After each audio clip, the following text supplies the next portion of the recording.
Hi, this is Mike Chambers from the Apollo team. I'm here in the San Francisco offices with Andre Charland, CEO of Nitobi. Yep.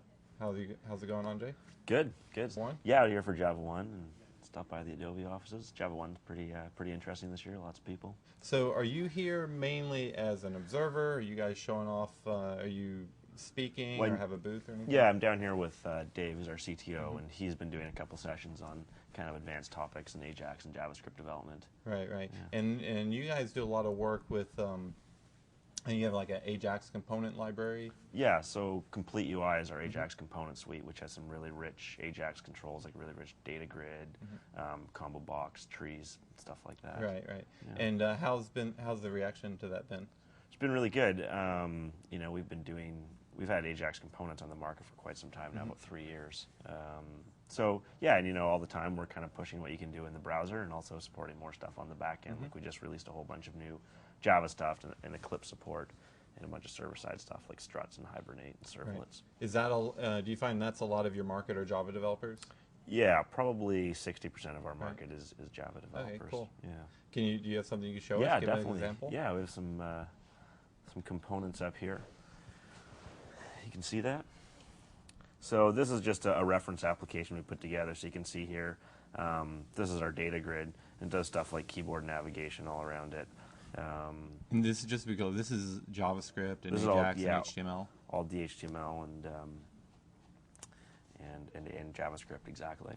So you can see over here is tree, and it's loading data asynchronously as it needs them, so you can deal with really large data sets. This is a tab component up here, which will just change the filtering in the grid below it. What's the programming model like when you're working with these? Like For a developer who wants to implement these, we probably even have, if I go to our sample browser here, let me see. It's very simple. I mean, they put some JavaScript in the directories they need to. They get, and then it's just a declarative markup they use. Okay. So it's like HTML kind of tags that they put into their page, and then that calls in all the JavaScript and stuff they need. So they don't really have to get their hands dirty. There's a full JavaScript API if you want to go in and extend stuff after the fact. But you know, you can do all sorts of stuff like this as an example. Lots of people like because it looks like Gmail. So as I'm typing in here, and I can find my record anywhere I want. And that's loading the data from a server normally? Yeah, that's pulling the data from the server as I'm typing, for sure. You know, stuff like a call-out component, which is pretty neat, basically like tooltips on steroids. So I can just draw that on the screen.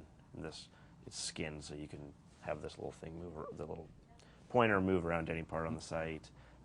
You can move it around using API, just the position of it. So do these work cross-browser? Yep. So right now these support all the flavors of Mozilla, so Firefox, and they also support Internet Explorer. We don't support Safari yet because we use XSLT a lot in our components for performance reasons. Using large data sets, it's very fast to do transformations on the client using XSLT. So we're waiting for the next version of WebKit to come out in Safari. We were going to do it for June, but they're delayed with Leopard now until the fall, so we'll do it then. So you've actually done some work combining your controls with some of the controls within Flash and Flex. Yeah, right? yeah. Let's check that out. So you know, one of the things people are always talking about is like, you know, the RIA space and Flex versus whatever, and Flex versus Ajax, and you know, we always take a very pragmatic approach and use whatever kind of makes sense. So in this case, we had an existing Ajax application. You can see our grid down here. And as I'm clicking around, you kind of have this master detail relationship here. And it's actually updating. This is the standard Flex charting component, which is a really awesome way to do charting. So this top content, then, that's all Flash and Flex. Yeah, this is all Flash and Flex. And then the bottom are your controls. Yeah, and this is Ajax. Ajax controls. And this is the Ajax stuff is getting the data from the server and then it's sharing it through the FA bridge, which you guys released to do that with. And I can even, you know, update data right here. Just do inline editing, and it'll that's too big a number. It should update the graph in real time. You can see this right here. So if I set it back to bigger. So sales gone up. how was developing this? So you're obviously you've been doing Ajax and JavaScript development for a long time. How was it, going into trying out some of the Flex stuff? I mean, this is a relatively straightforward example, but like, how was that as a JavaScript developer to start playing around with it? Well, having everything, the scripting language, ActionScript and JavaScript are very similar, right? Mm-hmm. So that's good. Deploying to one runtime is very Right. nice. Yeah, that's nice. Yeah. As you know, we don't support Safari yet, so it's kind of like it's always a thorn in our side. Right. But the charts would work in Safari, right? The charts would, yeah. All this stuff works, which is awesome. And having stuff like the FA bridge and having access to those components with like kind of a standard JavaScript interface was really cool. And I think that type of incremental adoption and enhancements to your user interface are really cool. Right. So have you had a chance to take a look at Apollo? Because Apollo is actually integrating the HTML and Flash on a much lower level than we're doing in the browser. Yeah, definitely. We're really excited about Apollo. We're starting actually working an Apollo project next week. Oh, really? Yeah. So we have. Is that going to be Flex based or HTML based? It's going to be HTML based. Okay. We have an existing HTML app and. The problem we're dealing with is we have lots of images on the client side that have to be kind of managed on the client side, but then synced up with the server. Right. Because you have a photographer who's working with all these images and they have to get them on the server somehow, which is really challenging in a standard HTML environment. The whole browse, select a file, upload it. Right. We're dealing with thousands of images per project here, so building an interface that we can look at files on the local file system and then have a background process that's going to do some image manipulation and also the syncing with the server.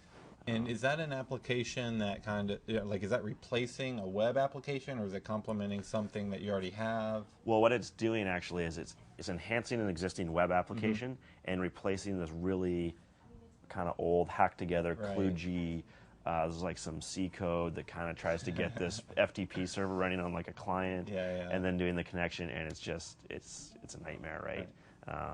But with Apollo, we can do stuff using technologies we're familiar with and preserve a lot of the UI elements. Right. Yeah. Well, that's actually what I thought about, because you have all these really rich UI controls, and then it seems like it'd be really simple to build build Apollo applications using those. Yeah, right? exactly. It seems like you have most of the controls you need for that type of stuff.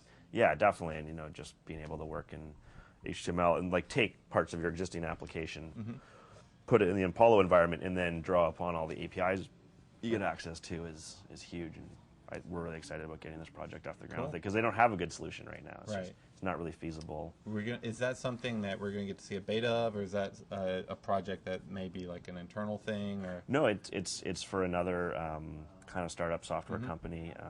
We'll definitely be able to demo it as soon as we get it running. Ah, cool. For sure, yeah. Yeah, well, it's really cool stuff. What's your website? Just so. Nitobi.com. Okay. So, cool. nitobi.com. Great. Yeah. Well, thanks for taking time to show us this stuff. It's really cool stuff. Yeah, thanks, Mike. Cool, thanks.